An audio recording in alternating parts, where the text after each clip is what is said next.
2023 was an insane year for Magic. We saw over 2,000 brand new cards and a ton of really awesome sets. So I thought it'd be fun at the end of the year to look back on every set released in 2023 and talk about the 3 most popular cards in Commander from each of them. It's kind of a look back on the year at the most anticipated, most fun, and most played cards in the most played format in the game. Really quickly before we jump into this, there are a couple things to note. First off, we're only going to be looking at new cards, so sets that contained only reprinted cards will not make it onto this list, as you don't need me to tell you to run Sol Ring and Arcane Signet, which, believe it or not, were in most sets and are some of the most played cards in Commander. Secondly, we're going to be going based on set codes, so while the Lost Caverns of Ixalan and the Lost Caverns of Ixalan Commander decks have different set codes and will be treated as separate sets, things like the Lord of the Rings Holiday release and the Lord of the Rings Commander have the same set code and as such will be treated as one set. Alrighty, let's jump into this, starting with the first set of the year, All Will Be One. All Will Be One had some spicy, powerful cards, and the third most popular was Conduit of Worlds. It's a 3-cost green artifact that lets you play lands from your graveyard, which on its face is already really good.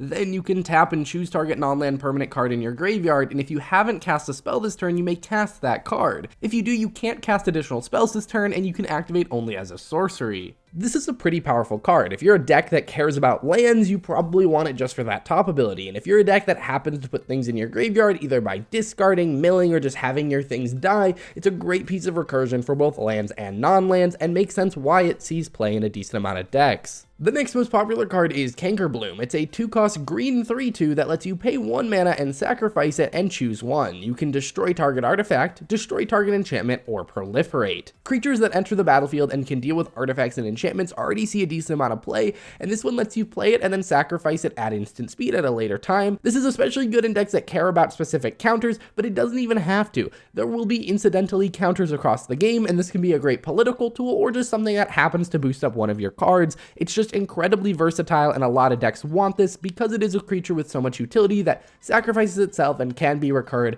It is very powerful, and a lot of decks just use this as a really flexible utility creature. And finally, Mondrak Glory Dominus is the most popular card from All Will Be One. Throughout this entire list, we are just talking about in the 99 of decks, so while this is legendary, it's actually not popular as a commander, but it itself is a 4-cost 4/4 that says if one or more tokens would be created under your control, twice that many of those tokens are created instead. Then you can pay 1 and 2 Phyrexian white mana and sacrifice 2 other artifacts and or creatures to put an indestructible counter on Mondrak. Overall, it's just a really powerful effect, and pretty much any white token deck is going to add this to their deck list, and so because of that, it is the most played from All Will Be One. After All Will Be One, we have All Will Be One Commander. The third most popular new card from the set is Norn's Choirmaster, a 5-cost white 5/4 with flying and first strike that says whenever a commander you control enters the battlefield or attacks, proliferate. Proliferate is a very powerful mechanic if you're a deck that cares about counters, and so if you are one of those decks, Norn's Choirmaster is an easy and mana-free way of repeatedly proliferating without deviating your game plan,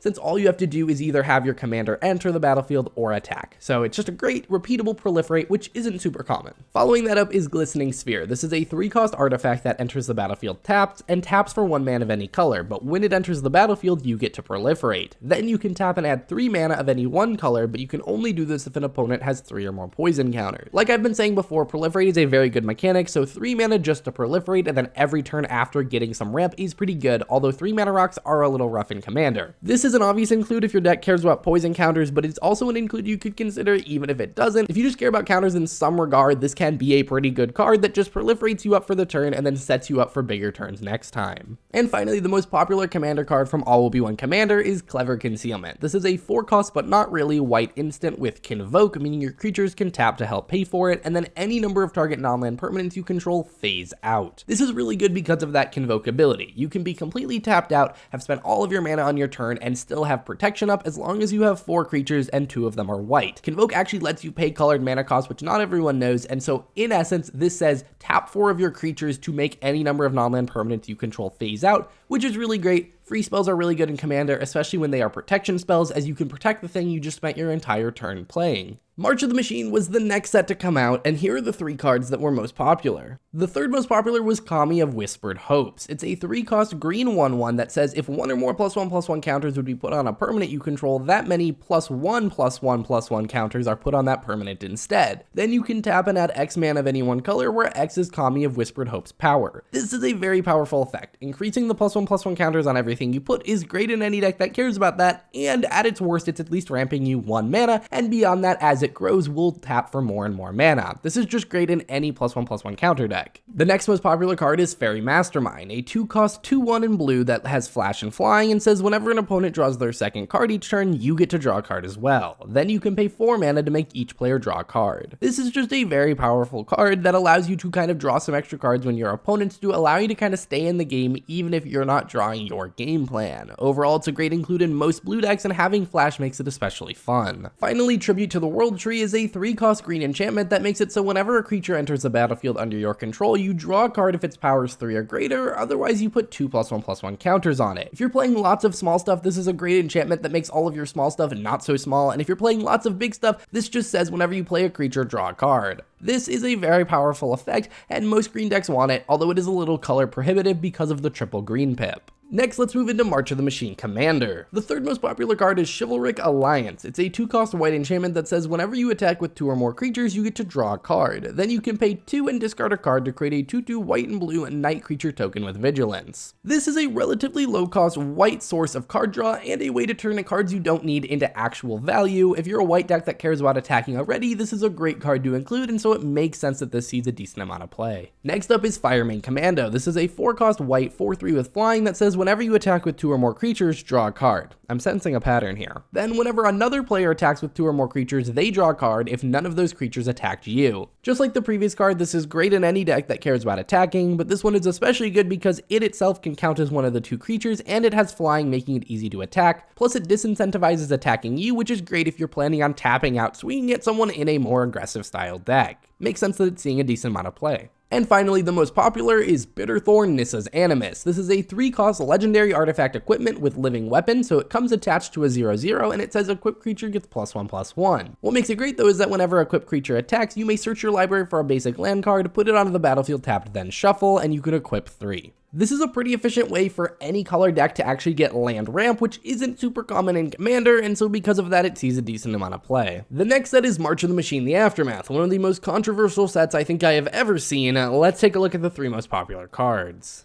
The third most popular card is Karn Legacy Reforged, a 5-cost star legendary artifact creature golem whose power and toughness are equal to the greatest mana value among artifacts you control, which will at least be 5 since he is a 5-cost artifact. Then at the beginning of your upkeep, you add colorless for each artifact you control, and this mana can't be spent to cast non-artifact spells. Until end of turn, you don't lose this mana as steps and phases end. Remember, we are talking about these cards in the 99 here. Karn is especially good because as you get more artifacts, he gives you more mana, and as you get more mana, you can normally cast more artifacts, allowing you to dominate the board in artifact-based decks. The next most popular card is Reckless Handling, a 2-cost red sorcery that lets you search your library for an artifact card, reveal it, put it into your hand, shuffle, then discard a card at random. Tutors like this that go straight to your hand for just 2 mana are really great, especially if your deck cares about a specific artifact, and especially in artifact-based decks, a lot of the time you don't care if it goes to the graveyard since artifacts typically can recur themselves, or there's lots of cards that can recur artifacts, and so in a lot of decks this is just a really great tutor that you should just run, and at uncommon, people can get their hands on these pretty easily.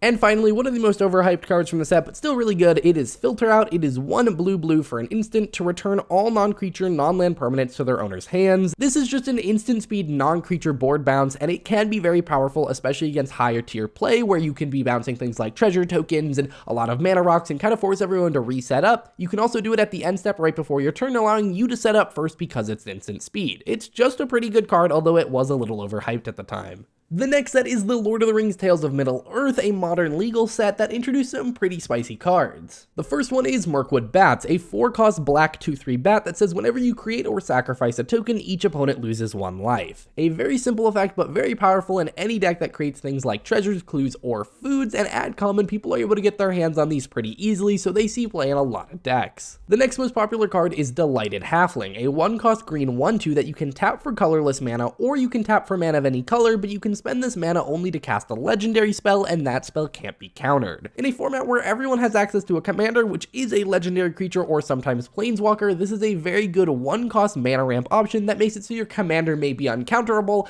and can help you mana fix in high-cost decks that maybe have a lot of legendaries as well. It's a cheap spell that cares about legendaries in a format where everyone has access to a legendary. It makes sense that it sees a lot of play. And surprising no one, the most popular card is the One Ring, a 4-cost legendary artifact with Indestructible that when it enters the battlefield, if you cast it, you gain protection from everything until your next turn, allowing you to get another turn almost guaranteed. Then at the beginning of your upkeep, you lose a life for each bird encounter on the One Ring. Then you can tap and put a bird encounter on the One Ring and then draw a card for each bird encounter on the One Ring. Most of you know this is a very powerful card, and especially being colorless, it means that every deck and commander can run it. Because of that, it is the most popular card from the Lord of the Rings. Now let's move into the Lord of the Rings commander set. The third most popular card is Cavern Horde Dragon. This is a 9-cost red dragon that's a 6/6, but it costs X less to cast, where X is the greatest number of artifacts an opponent controls. And it has flying, trample, and haste, so it can attack the turn it comes out, and when it deals combat damage to a player, you create a treasure token for each artifact that player controls. A lot of commander games have a lot of artifacts in them, especially with things like treasure tokens, and so oftentimes this will just cost you 2 red mana and be a 6/6 with flying, trample, and haste that is going to make you a couple treasure tokens on hit. In a lot of pods, this thing can just swing the game in your favor. The next most popular card is Raise the Palisade. It's a 5-cost blue sorcery that has you choose a creature type and then you return all creatures that aren't of the chosen type to their owner's hands. This is a really powerful card if your deck cares about a specific creature type, essentially being a 5-cost asymmetrical board wipe. I think this card is pretty obvious why it's inherently good in certain decks. Pretty much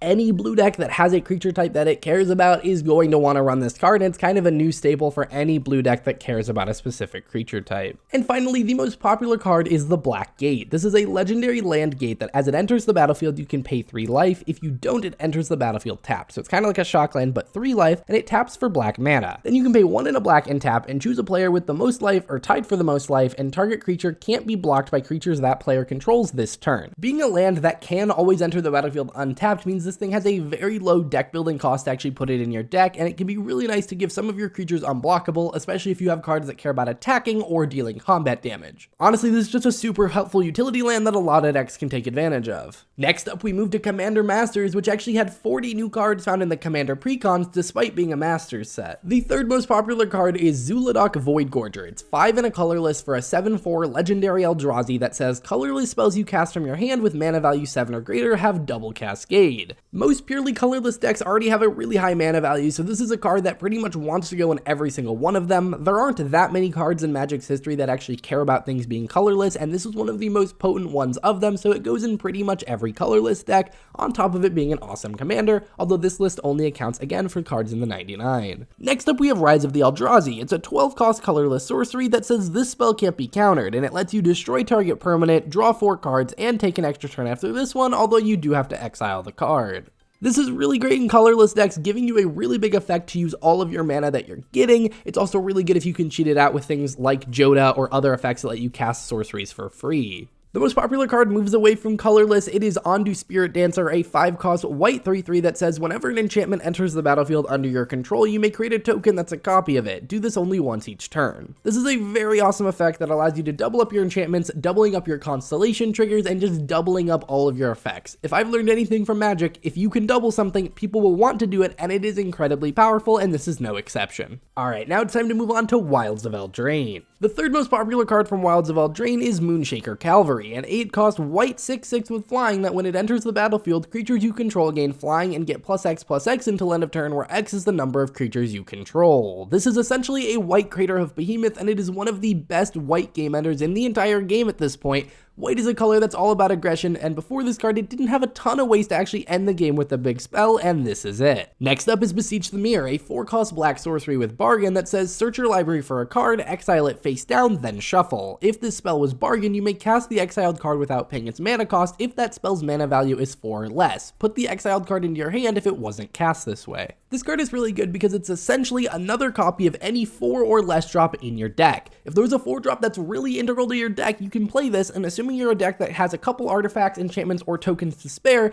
you can use this as a second copy that not only tutors for it, but also casts it. At its worst, if you just don't have anything to sacrifice, it lets you tutor for any card in your deck, which for 4 is a little expensive, but considering that most of the time you'll be casting it for free, this thing is really crazy in a singleton format, giving you a ton of consistency. And finally, the most popular card is Stroke of Midnight. It's 2 and a white for an instant that has you destroy target non-land permanent, and its controller creates a 1/1 white human creature token. This is like a Generous Gift, but it only gives them a 1/1 and can't hit lands. And while I think Generous Gift might be slightly better, this is definitely a card you run in addition to it. Instant speed removal that can destroy pretty much any type of permanent is really powerful, and this is no exception. Plus, being an uncommon, it means people can get their hands on it and put it in a lot of different decks. Let's move on to the Wilds of Eldraine commander decks. The third most popular card is Misleading Signpost, a 3-cost blue artifact with flash that as it enters the battlefield during attacker's step, you may reselect which player or permanent target attacking creature is attacking. It also taps for blue mana. This is like a mana rock version of Portal Mage, and while I don't think it's a crazy powerful effect, it's a really fun effect, and Commander should be a place for fun effects like this, so it's kind of a cool card to add to your decks.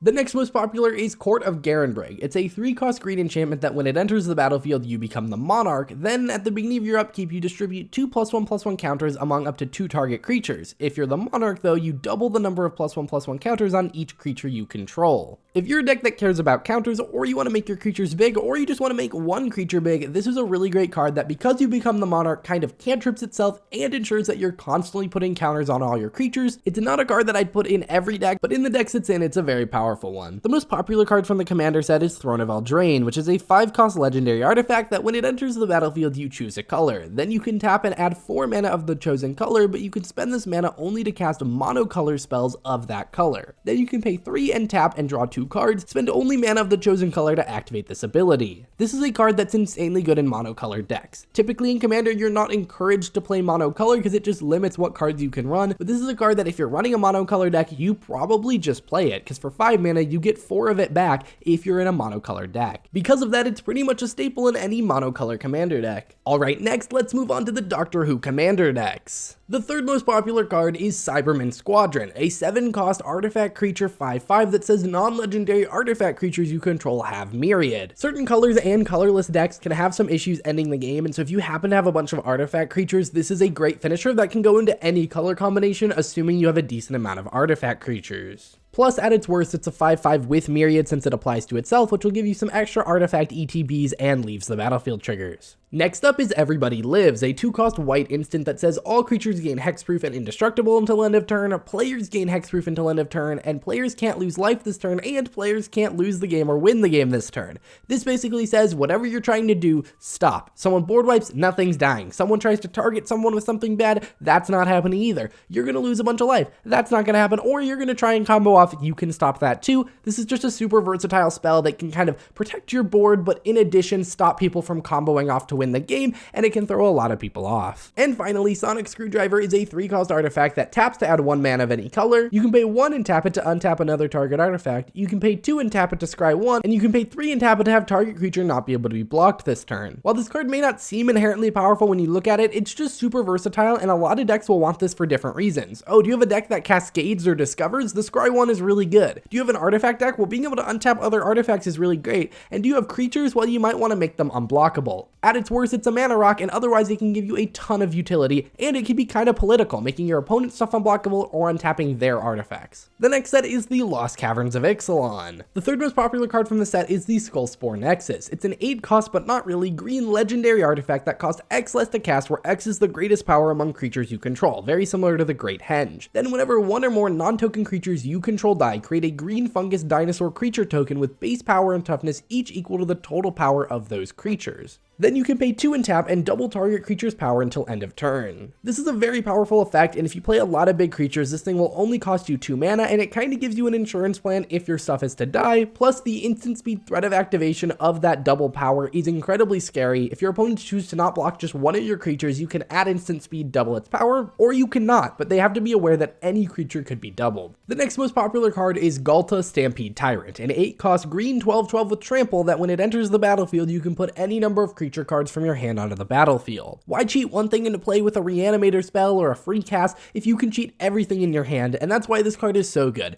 If you're in a deck that's playing this, you're either ramping to the moon or cheating this out and then getting to cheat out a ton of other stuff with it. A lot of the time you're going to play this and just win the game off the back of it, off the number of things you can put into play, and it's one of the best green creatures I have quite literally ever seen. It makes sense that it's so popular. And finally we have Roaming Throne, a 4-cost artifact creature 4/4 with Ward 2, and as it enters the battlefield you choose a creature type. Then it is the chosen type in addition to its other types. Then if a triggered ability of another creature you control of the chosen type triggers, it triggers an additional time. It is a colorless card, so it can go in any deck, and the effect is so universal that if you have a commander with a triggered ability, you probably want this card. It's one of the most universally amazing cards I have seen in quite some time. Next, let's move on to the Lost Caverns of Ixalan Commander. The third most popular card is Charismatic Conqueror, a 2-cost white 2/2 with vigilance that says whenever an artifact or creature enters the battlefield untapped and under an opponent's control, they may tap that permanent. If they don't, you create a 1/1 white vampire creature token with lifelink. For just 2 mana, this thing generates a ton of value, either making all of your opponent's stuff enter the battlefield tapped or generating you 1/1s.